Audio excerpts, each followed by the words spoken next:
Mudança de clima já é motivo de preocupação para muitos pais. É só esfriar que já vem os sintomas nos pequenos. Nariz entupido, escorrendo, febre, tosse, por aí vai, né?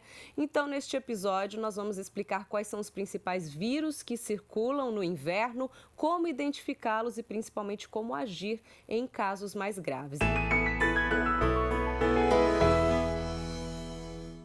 Mais uma vez aqui com a gente a infectologista Raquel Stuck, professora da Unicamp, também consultora da Sociedade Brasileira de Infectologia. Obrigado mais uma vez pela presença, Raquel. É um prazer estar aqui com vocês, com todos que estão nos acompanhando, Larissa.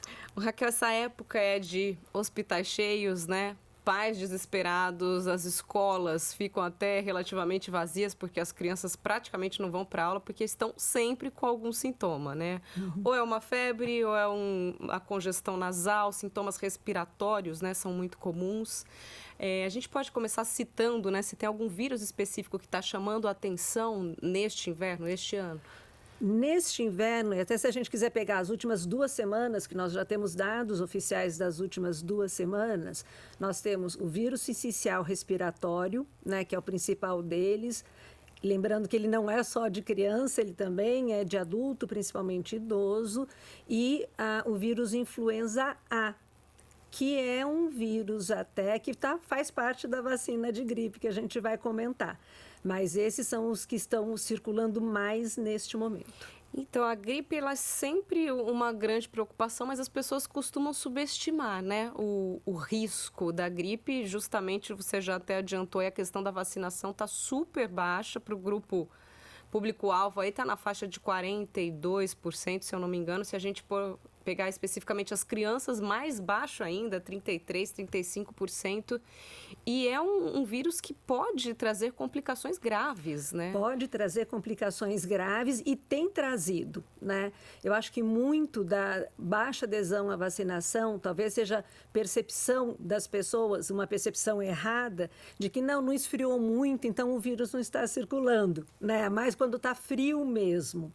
Mas não, apesar da gente ainda não ter um inverno, o outono foi mais para um verão do que o inverno, mas o vírus respiratório e o vírus da influenza A, que é o que está na vacina, ele é o que tem circulado bastante e é o responsável pela grande parte das hospitalizações, inclusive, né? Então, quando a gente até percebe a movimentação do pronto-socorro pediátrico, das enfermarias de pediatria, UTI de pediatria, né? A gente tem o vírus sincicial, mas tem metade ali é influenza também. Perfeito. E tem também, eu acho até importante, a gente já tocou nesse ponto em algumas outras vezes, episódios aí que a gente falou sobre vacinas, mas ainda, acredite se quiser, né, existe preconceito contra a vacina. A gente escuta a pessoa falar, tomei a vacina, fiquei gripado. Não tem como isso acontecer, né, Raquel? Vamos explicar nessa relação aí da vacina. Primeiro, assim, as vacinas de gripe que nós temos aqui no Brasil, tanto no público quanto no privado, são vacinas que são feitas com os vírus mortos. Então, a vacina em si não provoca gripe. Ela pode dar, como praticamente toda e qualquer vacina, dor no local da aplicação, ou no braço, ou na perninha, se forem as crianças, um pouco de dor no corpo, nos primeiros 2 dias, mas nada até que impeça de ir à escola ou, eventualmente, adulto de trabalhar. O que acontece é que a campanha da gripe, né, ela é feita quando os vírus estão circulando mais, e a vacina demora de 5 a 14 dias para fazer efeito, vamos dizer assim, para nos dar proteção. Então, se eu tomei a vacina hoje, mas eu já estava incubando, eu já estava com o vírus da gripe e daqui 3 dias depois da vacina eu fico gripado, isso não é nem falha da vacina, porque não deu tempo da vacina me dar proteção, e também não é pela vacina. Eu já estava com o vírus e ele iria se manifestar eu tendo tomado a vacina ou não. E é importante porque há alguns anos, às vezes, a gente não tem uma coincidência do vírus que está na vacina do vírus que circula, né? Este ano não, o vírus que circula mais é o influenza A e ele faz parte da vacina. Então, quem ainda não fez, né, foi prorrogado, inclusive, aqui em Campinas, né, a vacinação contra a influenza, contra a gripe, está disponível nos postos de saúde para todos acima de 6 meses de idade. Quando a gente fala de criança e bebês, né, o que complica bastante a vida dos pais, eu falo por experiência própria, é a questão de que a criança parece que nessa época está sempre com algum sintoma, como a gente citou no início. Então, a gente fica com medo de levar a criança para tomar uma vacina. em que casos a criança não deve ser vacinada? Por exemplo, um nariz escorrendo não é um impedimento para tomar uma vacina. Não é impedimento para tomar vacina, o nariz escorrendo, tosse não é impedimento de tomar vacina. A orientação que a gente faz para adiar a vacinação, né, é estar com febre. Então, se você programou para vacinar hoje sua filhinha e ela amanheceu com febre ou foi dormir e estava com febre ontem à noite, não vá agora. Não é nem porque a vacina não vai fazer efeito ou vai complicar, é porque pode dificultar a avaliação se aquela febre que pode durar 2 dias é da vacina ou eu tenho que pensar se teve alguma complicação do quadro que ela já estava. Então, se tiver com febre, não vacina, espera estar 24, 36 horas sem febre e daí já pode vacinar. Então, o nariz escorrendo, a tosse, eventualmente até um chiado no peito, isso não contraindica a vacina. Quais são as principais complicações aí que uma gripe pode trazer, falando desse público infantil? A gripe, o vírus da gripe por si só, ele pode levar a uma pneumonia pelo vírus da gripe. Então, além de atacar, vamos dizer, né, seios da face, então aquela impressão de sinusite, o nariz escorrendo, ele pode ir também para os pulmões e dar uma pneumonia viral, que é grave também, como uma pneumonia bacteriana, e ter um quadro viral facilita também que tenha uma bactéria que se aloje ali e cause daí ou uma sinusite bacteriana mesmo, ou uma pneumonia mesmo, que daí normalmente precisa, numa pneumonia bacteriana, de antibiótico também. Né? Me então, chamou essas atenção, são as já que você falou de pneumonia, este ano eu tenho ouvido muitos relatos de mães, até coleguinhas das minhas filhas da escola, que ficaram afastados por conta de pneumonia. Tem acontecido com mais frequência mesmo? É uma época do ano que nós temos não só a maior quantidade de vírus respiratórios circulando, mas a gente tem também um período muito seco. Né? Então, até os quadros de alergia, entre aspas, hiperreatividade, tudo isso também facilita uma irritação das vias aéreas e facilita também, né, você ter pneumonia sobreposta num quadro ou de alérgico ou num quadro viral pela própria gripe, né? E é importante a gente lembrar que a gente tem no calendário da criança, nós temos a vacinação, né, também que vai proteger não só contra a gripe, mas também contra as principais causas de pneumonia na infância. Perfeito. Acho legal a gente trazer também orientações para os pais, como a gente já adiantou, né, já explicou que a gripe, a pneumonia pode ser uma complicação provocada pelo vírus da gripe. Qual é o sinal de alerta, né? O que os pais devem ficar atentos de que é o momento, de repente, de buscar realmente uma emergência, um serviço de saúde, porque às vezes também o pai ou a mãe subestimam ali os sintomas, né? Por exemplo, nariz escorrendo, meu filho está sempre com o nariz escorrendo, né? Essa coisa do respirar cansado, é porque o nariz está entupido. Tem algum sinal de alerta, assim, que chama mais atenção, que fala para o pai, isso aqui pode estar se transformando numa pneumonia? Acho que os sinais principais, primeiro, uma febre mantida, que você tenha dificuldade, né, de abaixar a febre, né, com medicação habitual. Então, este é um sinal que, assim, exige, né, um atendimento presencial. A criança ficar, né, mesmo que ela respire mais até de boca aberta, porque o narizinho está escorrendo, mas que você percebe que ela começa até a mexer mais a asa do nariz, então ela está fazendo um esforço maior para respirar, ou aumentando a frequência, fica muito acelerada para respirar, põe a mãozinha, está sempre chiando muito no peito, né, que a gente percebe até, né, com a mão mesmo espalmada no pulmãozinho. Isso é um sinal também já que pode ter algo mais grave. E no bebê menor, e até na criança um pouco maior, quer dizer, a recusa alimentar, né? A criança fica mais largadinha, ela já não quer mais brincar, não quer jogar, nada. Isso também é um sinal de preocupação. Perfeito.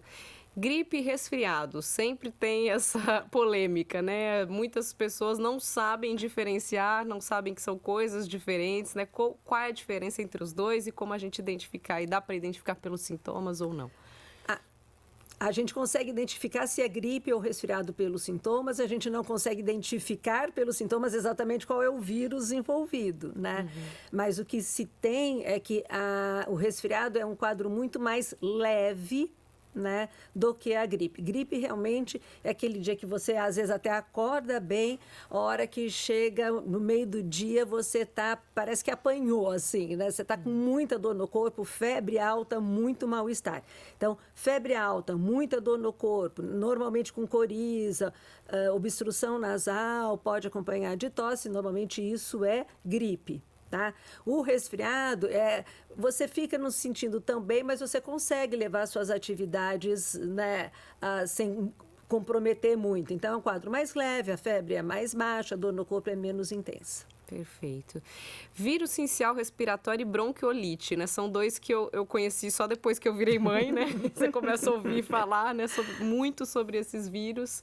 E eles têm também circulado bastante, mais do que outros anos ou não. Vamos explicar um pouquinho esses dois vilões aí, né, na parte do inverno. O vírus sincicial respiratório é um vírus respiratório e que é uma causa importante de bronquiolite, né? Bronquiolite é a inflamação que acontece nos bronquíolos, que são, se eu pensar numa árvore, o pulmão como uma árvore, as folhas da árvore seriam lá onde acontece a troca de oxigênio, né? Que é mais periférico, como numa árvore as folhas são periféricas. Os brônquios seriam os galhos, né, mais finos, que onde tem as folhinhas, então onde acontece a oxigenação depois do pulmão. E o vírus sincicial causa essa inflamação nos brônquios, por isso bronquiolite, né, é uma complicação ou faz parte até do quadro do vírus sincicial respiratório. Foi interessante porque durante a pandemia nós não vimos crianças doentes, né, nada de quadro respiratório e praticamente zerou, né, a circulação do vírus sincicial. A hora que a vida voltou ao normal, o vírus sincicial até voltou meio bagunçado, vamos dizer assim, porque ele tem um padrão que obedece muito às estações do ano, vamos dizer, ele não costuma circular no verão, é mais outono e inverno, mas logo após a pandemia, quando as atividades, todo mundo voltou para a escola, para trabalho, ficou bagunçado, a gente teve sincicial quase o ano todo. Agora a gente tem a tendência novamente a ele voltar, né, a obedecer às estações do ano. Então é um vírus que a gente normalmente começa a ouvir a falar mais dele quando tem criança pequena em casa, porque ele acomete muito as crianças, mas hoje nós sabemos que ele é muito preocupante nos extremos de idade. Então, nas crianças, particularmente abaixo de 2 anos, e depois nos adultos, e particularmente o adulto com comorbidade, o adulto acima de 60 anos com comorbidade. Aquele adulto que tem problema de coração, de pulmão, ele tem maior risco de, tendo a infecção pelo sincicial, ter mais complicações. A gente não ouvia falar muito até no adulto, porque tem dificuldade de diagnóstico ainda do sincicial. Então, aquilo que você não faz diagnóstico, você acaba achando que nem existe. Mas hoje nós sabemos que ele, assim, é importante. E se a gente olha até as causas de internação, por exemplo, que a gente tem hoje, das últimas 2 semanas, né, 52% dos quadros de insuficiência respiratória que precisam hospitalizar são pelo sincicial, né? E aí eu pego as 2 faixas etárias, os extremos, crianças abaixo de 2 anos, adulto acima de 60, 70, e depois é influenza. A hora que a gente olha mortalidade, né, daí a mortalidade nas crianças é muito pequena, felizmente, porque com os recursos, oxigênio e tudo, ela melhora. E no adulto, porque já tem mais comorbidade, complicações, a mortalidade até decorrente do sincicial é maior. Né? Então, é uma doença que preocupa muito, sim, nesta época. E a gente tem uma nova variante do Covid circulando também, né? Nesse inverno. Pois é, nós temos uma nova variante, como toda nova variante que chega, elas são sempre muito assanhadas, vamos dizer assim, elas ocupam o espaço, né, com um intervalo de tempo muito curto.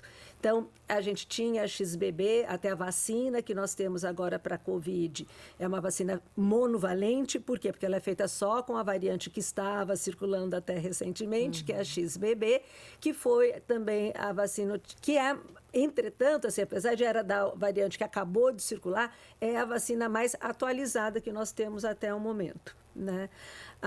No hemisfério norte, sempre começa, quer dizer, sempre não, mas a maior parte das vezes começa por lá, essa nova variante, que a JN.1 já estava circulando, agora ela está circulando por aqui. Temos a outra PK.2 também, que parece que vai circular. E os dados que nós temos, a gente já tem dados que mostram, principalmente do hemisfério norte, que vacina antes da gente, por causa do inverno deles, é que esta vacina nos protege também contra a JN1, principalmente hospitalização e diminui o risco de mortalidade, né? Então, continua sendo recomendada, sim, fazer esta vacina. E as crianças que têm já alguma, não sei se a complicação é a palavra adequada, mas que já são alérgicas, né? Que de repente já se encontram aí com um quadro de asma, elas são mais frágeis a esses vírus ou não? Elas podem apresentar mais complicações? Elas têm, como ela já tem uma alteração de base, vamos dizer assim, né? Ou pelo quadro alérgico, ou pela asma das vias respiratórias, qualquer agente outro, né, que venha um vírus, uma bactéria, ela vai ter mais risco de ter complicações ou de ter quadros mais graves, né? Então, até as crianças que têm já quadro pulmonar, por exemplo, já têm esse diagnóstico, são crianças até que no início de vacinação sempre são colocadas até como grupo prioritário, porque elas podem ter complicações maiores. Então, são crianças que a gente tem que vigiar mais, são crianças que a gente deve sempre até tentar manter sempre hidratado, sempre estar lavando, né, o nariz com soro fisiológico, tentar deixar o ambiente mais úmido possível, né, nesses dias mais secos, para tentar diminuir o risco, né, de ter alguma complicação. E como a gente está falando de vírus, eu acho que não sei se dá para a gente dizer que existe imunidade, né? A criança pegou aí um vírus, ela vai estar imune a esse mesmo vírus por um período ou não, mas outros podem vir, né? Como a gente pode explicar isso? Por exemplo, o vírus sincicial mesmo, ele dá, quando a criança pega de bebezinho, ela fica com uma proteção, com uma imunidade, mas essa imunidade não é duradoura. Então, a criança pode até ter sincicial mais de uma vez, né? É que quando ela já cresce, acima de 5 anos, vai passar como se fosse um resfriado, um quadro leve, né? Ela vai preocupar, né, nos pequenininhos.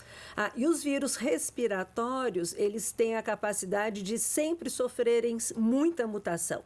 Então, eu posso criar, né, uma proteção, até tenho, a gente faz, se eu ficar gripada esse ano, eu vou ter uma proteção contra o vírus que está circulando agora, mas não é ele que vai circular na próxima estação. E este até é um dos motivos porque a gente todo ano tem que tomar vacina de gripe, porque a composição da vacina muda, porque os vírus mudam também, então ela é sempre atualizada. Então, a proteção que a gente tem, ela é uma proteção que não consegue se antecipar às mutações do vírus, né? Então, a gente pode ter esses quadros respiratórios várias vezes. Bom, para a gente encerrar com orientações aí para os pais, bom, primeira vacina, né? Claro, como a gente já falou aqui da importância, mas para crianças pequenas é tão difícil, né, a gente pensar em prevenção, porque o contato é muito próximo, elas não têm essa consciência de higiene, né, de lavar mãos, de não pegar objeto dos outros. Emprestado, vai pôr na boca, inclusive, né, isso você não tem controle, acho que, né, e faz parte da vida, é paciência.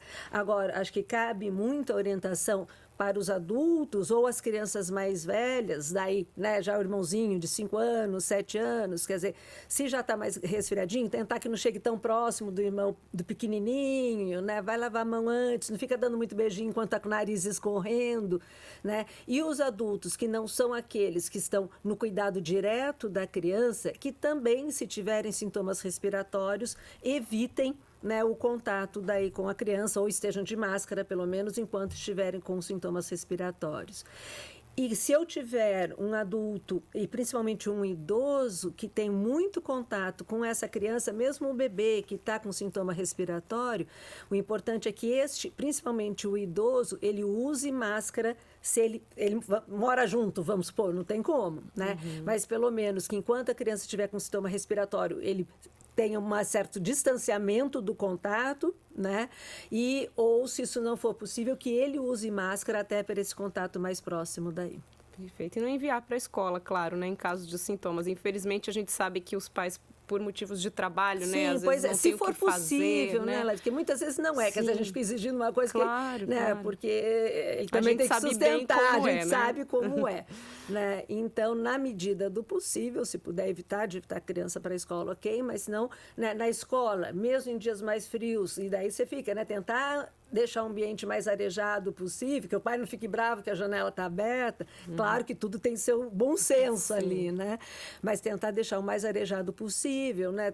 Não um número muito grande, né? Sem ficar muito número muito grande de crianças no mesmo espaço físico, isso ajuda, né, bastante a você evitar, né, a transmissão entre elas. Dicas simples que fazem a diferença. Sim, aí, né? sim. E a gente aprendeu, né? A gente aprendeu a usar álcool em gel, lavar a mão, usar máscara, né? Sim. Então é só renovar esse aprendizado e colocá-lo na prática, boa, né? Essa bagagem boa que, infelizmente, o Covid a gente aprendeu sofrendo aí. Obrigada, viu, Raquel, mais uma vez. Imagina, foi um prazer estar aqui.